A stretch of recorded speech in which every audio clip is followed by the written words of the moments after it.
Canonites, we're a month away from the release of Halo Infinite. It's so close I can practically taste it, yet still so far off. But as part of my preparations for Infinite's release, today I wanted to provide a small timeline of events from the end of Halo 5 Guardians to the doorstep of Halo Infinite for anyone who may need.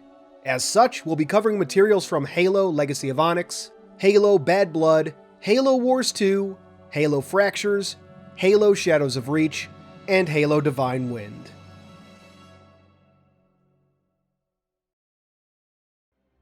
October 28th, 2558.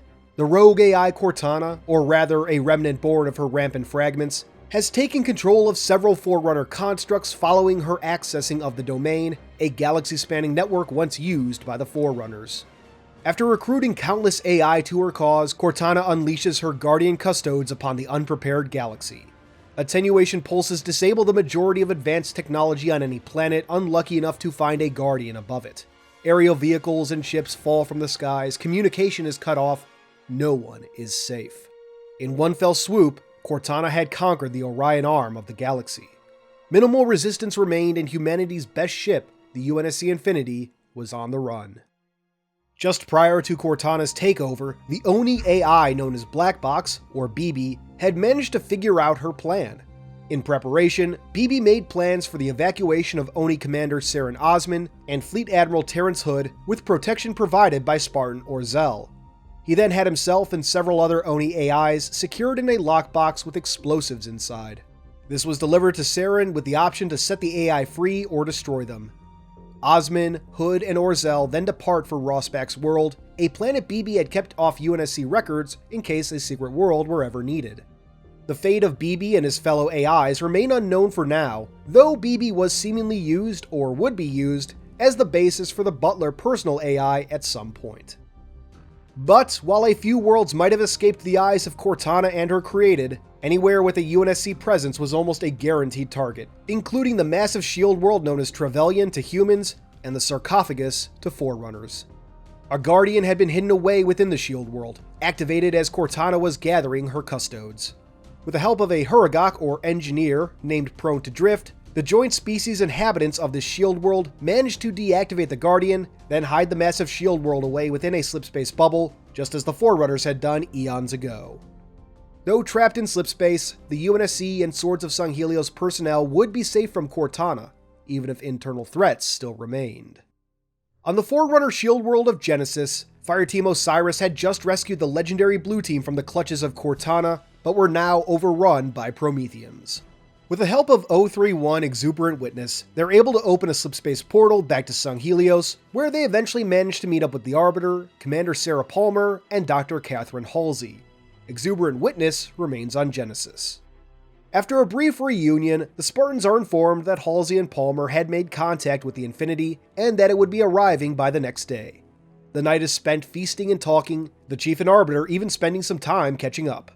Once they returned to Infinity, Blue Team and most of Osiris were scheduled for immediate debrief, but Spartan Edward Buck was pulled aside by a surprise visitor, Oni Captain Veronica Dare, the love of his life, and his oftentimes boss. After some quality personal time with each other, Dare informs Buck why she's on the Infinity. She needs Buck to get Romeo, break Mickey out of prison, and use him to make contact with the United Rebel Front in the hopes that a partnership between them and the UNSC can be worked out. A few years before, after the death of the Rookie, Dutch's retirement, and Buck, Romeo, and Mickey had become Spartan 4s, Mickey had betrayed them. Left emotionally vulnerable after the death of the Rookie, and upset about the UNSC sending them after human targets now, Mickey had been made susceptible to rebel points of view and was radicalized as a result. He was captured and arrested in the end, but it left Romeo and Buck in a bad place. Buck needed convincing, but he ultimately accepts the job. The next day, he and Dare depart Infinity in a slipspace-capable Condor, headed for the Ungoi homeworld of Balaho. Romeo had been stationed there to guard some UNSC diplomats. While the diplomats are regrettably killed by hostile Ungoi, Buck is able to rescue Romeo and extract him from the planet. From there, the group heads for Luna to recover Quick to Adjust, the Huragok Alpha 9 extracted from New Mombasa in 2552, also known as Virgil. To their horror, the artificial domes of the Luna colony had been shut down by a Guardian attenuation pulse, killing the colonists. Only thanks to the capability of the Huragok are a few Oni personnel within a secret facility able to survive. The group fight off a few invading Promethean soldiers, then collect Virgil and its handler, Sadie and Desha, before departing. After that, they head to their final recruitment destination, the Spartan 4 training facility where Mickey is locked up. Perhaps not unsurprisingly, the station has been taken over by its AI, Leonidas. The AI had knocked out the station commander, June A266, and kept the crew and personnel ignorant of the truth. However, Buck, Romeo, Veronica, and Virgil are able to take control of the station and break Mickey free before June wakes up. And to everyone's surprise, they run into Dutch and his wife Gretchen at the facility. Gretchen had been forced to retire after her leg was blown off, though the Spartan branch had offered a prosthetic leg should Gretchen enlist in the program. Naturally, they made an offer to Dutch too. Having both grown sick of civilian life, they accepted and have since become Spartan 4s. Reunited with their old friends, they joined Buck and crew, finally reuniting Alpha 9. The team assembled, Dare reveals the full details of their mission. A planet called Cassidy 3 has managed to avoid Cortana's attention. Once a failed UEG colony, the planet, at the time considered too distant and thus too expensive to travel to, was eventually stumbled upon by pirates and insurrectionists, who established a settlement called Hole in the Wall. Oni rediscovered this colony early in the Human Covenant War, and instead of leveraging it, kept it hidden and hid additional supplies there should humanity ever need a fallback plan. Now, Oni wants to find out if the Forerunner tech that has hidden Cassidy from Cortana's sight can be replicated to protect other colonies. Mickey then would need to act as a mediator between the UNSC and the rebels. Mickey isn't initially on board with the plan, reminding Veronica of how the UNSC had also offered a truce during the Human Covenant conflict, but went right back to mistreating insurrectionists post-war. However, Mickey does eventually come around, seeing the true threat Cortana poses. Arriving at Cassidy 3, a meeting is arranged and it goes about as well as one would expect.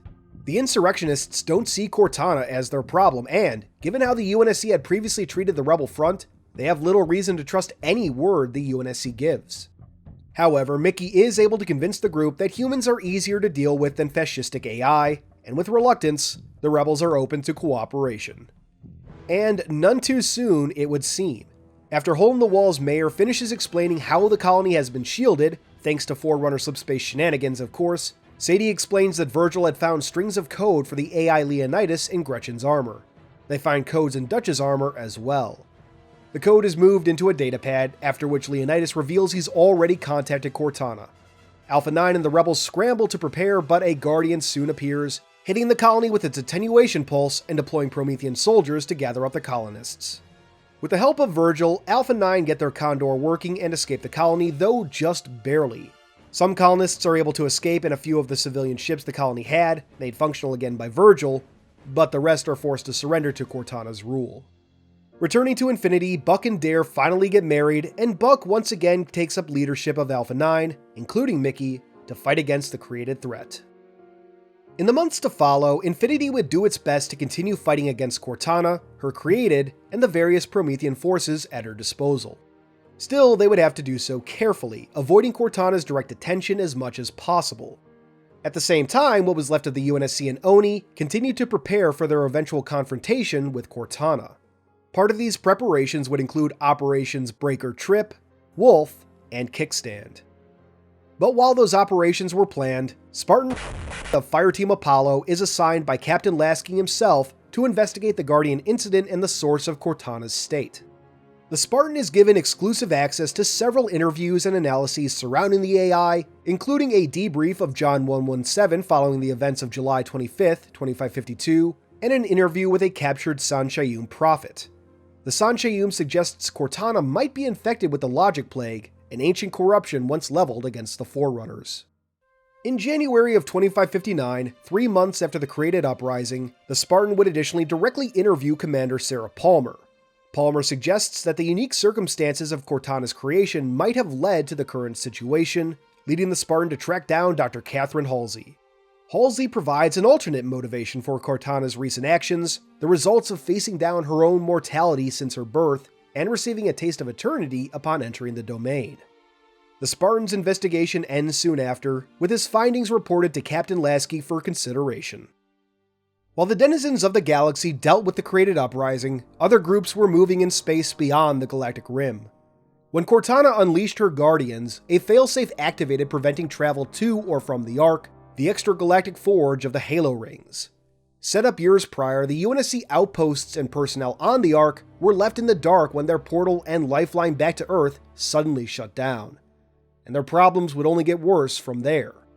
A month after contact with Earth was lost, a small fleet of Covenant-built ships appears, led by a massive CAS-class assault carrier, the Enduring Conviction. These ships belong to a group known as the Banished, a faction of mercenaries that began when their leader, Atriox, defied the Covenant and lived. Somehow, this group had found the coordinates to the Ark and taken the 8-month journey via standard subspace transit rather than using a portal. Upon arriving, this collection of Jiralhanae, Sanhili, Lekgolo, Kig-Yar, Ungoy, and even a few humans began wiping the UNSC forces from the Ark, taking control of the installation. For months, it seemed like the Banished had won, wiping out any opposition. However, at the end of March 2559, a new, or rather old, UNSC ship suddenly appeared over the Ark, the Spirit of Fire. Thought lost with all hands decades before, the ship had actually sacrificed its slipspace drive to stop the Covenant from securing a massive war fleet. Since then, it had been adrift in space, its crew in cryostasis, hopeful that they might one day be rescued. Now, however, something had transported the ship to the Ark. With no idea of their exact location and a mysterious signal detected from the installation below, the Spirit of Fire's captain, James Cutter, deploys Spartan 2 Red Team to investigate. There, the Spartans find a lone logistics AI, Isabel, and Atriox. Atriox makes short work of the Spartans, even completely incapacitating one of them. Returning to the ship, Isabel informs the crew of what's been happening on the Ark and who the Banished are. With no chance of escape, the Spirit of Fire prepares for war once more, intent on keeping the Forerunner secrets of the Ark out of Banished hands. Initial operations are promising, but when the assault carrier Enduring Conviction focuses its attention on the Spirit, Cutter is forced to look for a new solution. The ship's xenoarchaeology expert, Professor Alan Anders, suggests using a halo ring to escape the Ark, returning them to UNSC space where they could call for help. Unfortunately, the plan would take a full 12 hours and the Spirit of Fire had no hope of lasting that long. Instead, Isabel proposes a different plan, using a beam weapon on the Ark to disable the Enduring Conviction, allowing her to be escorted aboard by Spartan Jerome 092 to take the ship out. The plan is approved and goes off without a hitch. On board the carrier, Jerome fights off waves of Banished while Isabel attracts the attention of the Ark's local defenses, the Sentinels. By attacking the Ark itself with the ship's glassing beam, Isabel forces the Sentinels to take action, which they do by cutting the ship in half. With the Enduring Conviction eliminated, Spirit forces move to secure the newly launched Halo Ring, Installation 09, hoping to use it as a bridge back to the UNSC. Spirit forces are ultimately able to hold the ring, driving the Banished off it in extravagant fashion. However, they too are forced to evacuate the ring as it suddenly launches into slipspace with Anders aboard. Installation 09 departs for the Soel system to replace the long-destroyed Installation 04. Before arriving, however, the ring is intercepted by a Guardian Custode, forced out of slipspace mid-transit. Anders' fate remains unknown. Meanwhile on the Ark, the fight against the Banished would continue. Just a month after Anders' departure, the Banished were found to have set up cloaking and defenses around a part of the Ark, trying to hide some operation from the Spirit of Fire. ODST Team Sunray 1-1 are deployed to investigate, only to find the Banished have been using the Ark systems to grow a Forerunner ship that they plan to launch at the Spirit of Fire to destroy her. Luckily, the ODSTs are able to fight off the Banished forces and destroy the ship. Yet another month later, Atriox would deploy two of his lieutenants, the brothers Pavium and Vortis of the Longshield clan, to salvage ships surrounding the remains of High Charity. While Pavium had proven a reliable warrior, Vortis' eagerness to prove himself had backfired more than once, making this his potential last chance. Despite warnings from his brother, Vortis' nature would get the better of him. Approaching the wreckage of the former Holy City, Vortis cuts through the hardlight shield containing the space station and has his men begin looking around. Instead of salvage, these Jiralhanae only find corruption and death. Weakened by the firing of Installation 08 7 years before, what remained of the Flood had been contained within High Charity. Now they were unleashed. Pavium and Vortis fought back as fiercely as possible, eventually managing to destroy the Flood's proto-gravemind and put an end to their threat. Arriving at the scene of their victory and failure, Atriox berates the Longshield brothers, ordering them to clean up their mess, then report to him. Originally intent on killing the brothers, Vortis' discovery of a semi-operational Forerunner entanglement dish spares their lives. If Vortis could get it working, Atriox would finally be able to contact his forces in the Milky Way. Further, a follow-up raid into High Charity would uncover access codes for the Anodyne Spirit, aka the Forerunner dreadnought that had once resided within High Charity. Atriox organizes a raid on the Forerunner ship, hoping to access it and recover an artifact known as the Holy Light. In truth, 3 fragments of a Forerunner slipspace crystal, these would give Atriox his path back to the Milky Way. The raid is ultimately a success, but a costly one. Not only are banished forces lost during the operation, but they accidentally awaken an unknown threat: the Covenant. It would seem that a contingent of Covenant forces that had traveled to the Ark with the Prophet of Truth had remained within the Dreadnought, awaiting divine transcendence. Now aware of the banished presence and wanting to escape the Ark themselves, this last vestige of the true Covenant emerge from their hold and prepare to wage war once more.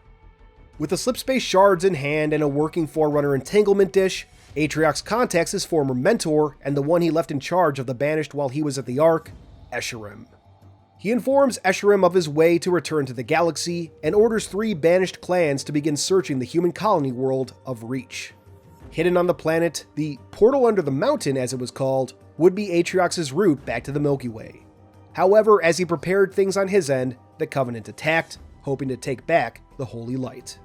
While Atriox defended the portal site on the Ark, the Banished deployed 3 clans to Reach to find the portal under the mountain: the Legion of the Corpse Moon, the Ravaged Tusks, and the Keepers of the One Freedom. The Keepers were a Jiralhanae-led Covenant splinter group that still believed in the Great Journey, while also allowing humans into their ranks. For more than 2 months, these clans searched for the portal to no avail. All the while, only the Keepers seemed to truly be searching, the Ravaged Tusks and Legion mostly fighting for control of the few resources the planet still held, such as those brought by rehabilitation pioneers hoping to reclaim Reach. However, in October 2559, a year after Cortana had taken control of the galaxy, the UNSC Infinity launched Operation Wolf. Sending the 4 Spartans of Blue Team to Reach, now outfitted with the latest Gen 3 Mjolnir armor, the Spartans were to dig their way into the remains of Castle Base and access Dr. Halsey's lab. There, they would retrieve 3 cryobins, containers meant to hold and preserve organic tissue, and a 4th item sealed into a locked sword base container. With the Banished operating on Reach, Blue Team's mission was anything but smooth. The Spartans were eventually forced to request reinforcements from the Infinity to stage a full takeback of Reach in order to complete their mission, which they are ultimately able to do. The Banished were equally successful, discovering their portal under the mountain beneath what remained of the Menakite Mountain, the mountain that also once held Castle Base. Upon activating the portal, Atriox and several of his lieutenants come through in a lich, finally return to the galaxy. Wanting to visit the final home of their gods, the Keepers of the One Freedom, led by a Jiralhanae named Castor, board the Lich and depart for the Ark. There, they will finally start the Great Journey. They are additionally joined by a former assassin of the Silent Shadow, Inslan Gadogai. The Sangheili had been ordered to watch over Castor by Atriox himself. During a final moment of confrontation, when ordered to cut Castor down, 4 of the Keeper's human members had locked their guns on Gadogai. His only chance in that situation to survive had been to join the Keepers. Their respective missions complete, the UNSC and Banished both depart from Reach, their fighting having attracted the attention of Cortana and her guardians. One step in the fight against Cortana had been completed, but many more remained. Meanwhile, the Keepers of the One Freedom find themselves thrust into battle on the Ark between the Banished forces under the command of Let Valir and the Covenant remnant under the command of a Sanshayun Prelate, an augmented warrior capable of fighting Sangheili and Spartans. Upon meeting, the Covenant remnant were uneasy with, even hostile towards, the Keepers of the One Freedom. Despite their shared goal of activating the Halo Array, the remnant still held to the belief that humans were unclean heretics. An uneasy alliance was only achieved thanks to the sudden appearance of an Oracle. Known as Intrepid Eye, this Archeon-class Ancilla was originally from the human colony of Gao and had been recovered by the UNSC for analysis. In that time, she had manipulated the UNSC and Keepers towards her own goal, making humanity worthy of the mantle of responsibility by any means necessary. After repeated failures and almost being destroyed, Intrepid Eye had decided that the galaxy needed to be wiped clean once again, after which she'd use the facilities on the Ark to make a human race worthy of the mantle. And to do that, she would use the faith of these two factions to her advantage. Unknown to Intrepid Eye, the Keepers, or the Covenant, there were 4 people present to stop them: Veda Lopez and her Ferret Squad. A former detective also from the planet Gao, after working together with Spartan 3's Mark G313, Olivia G291, and Ash G099, Veda became something of a mother figure to them, and joined Oni to ensure that they would be treated well and cared for. 2 years prior, the team, who had previously thwarted the plans of Castor and Intrepid Eye on a couple occasions, infiltrated the Keepers to eliminate them once and for all. Veda and her team do all that they can to sabotage the Keepers and Covenant efforts without being caught, but they are eventually exposed by Intrepid Eye and forced to escape.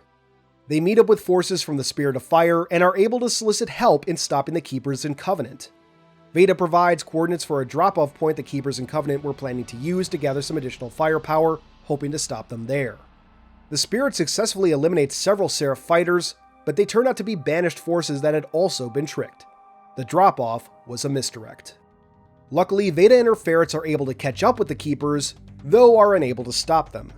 Instead, Veda plans to let herself be captured so she can plant a beacon in the Citadel, the location from which the Halo array would be activated, for the Spirit of Fire to aim its Mac gun at. Afterwards, she simply has faith that her ferrets will save her. Ultimately, they are successful, though it comes as a close call.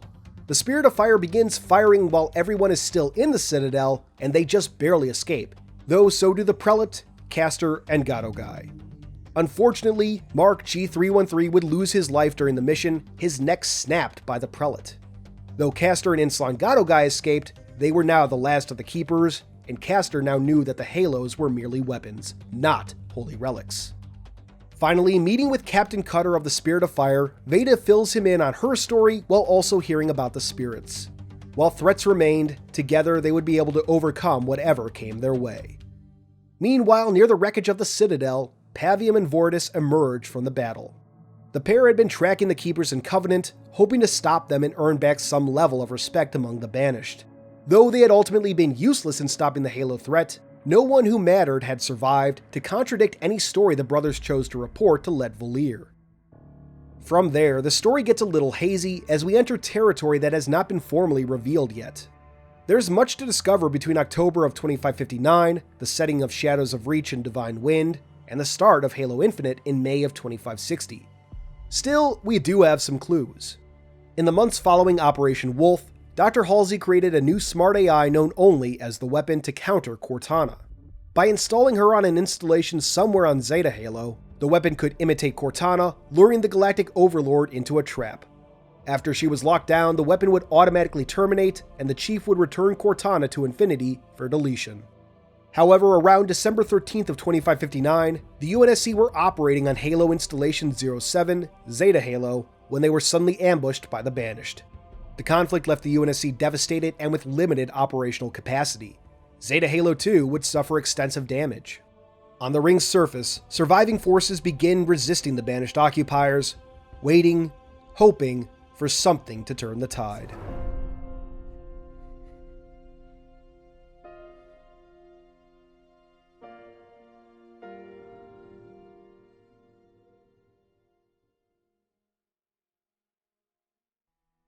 And there we have it, everything from the rise of Cortana to the defeat of the UNSC at Zeta Halo, or at least as much as we know about this time period as of the making of this video.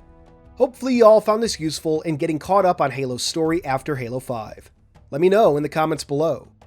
Thank you for watching, stick around for the Patreon shoutout, and until next time, this has been Halo Canon. First, I'd like to give a big thank you to our Horospus patrons. First, there's Hope. Then we have Freight, Discombobulated Sycophant, Man in the Dark, Keisha Dila, Daddy Anarchy, Great Scott Productions, Jumpy Sucks Balls, and Lone Ronin 117. Thank you all for your amazing support of the channel. Next, I'd like to thank our theoretical patrons.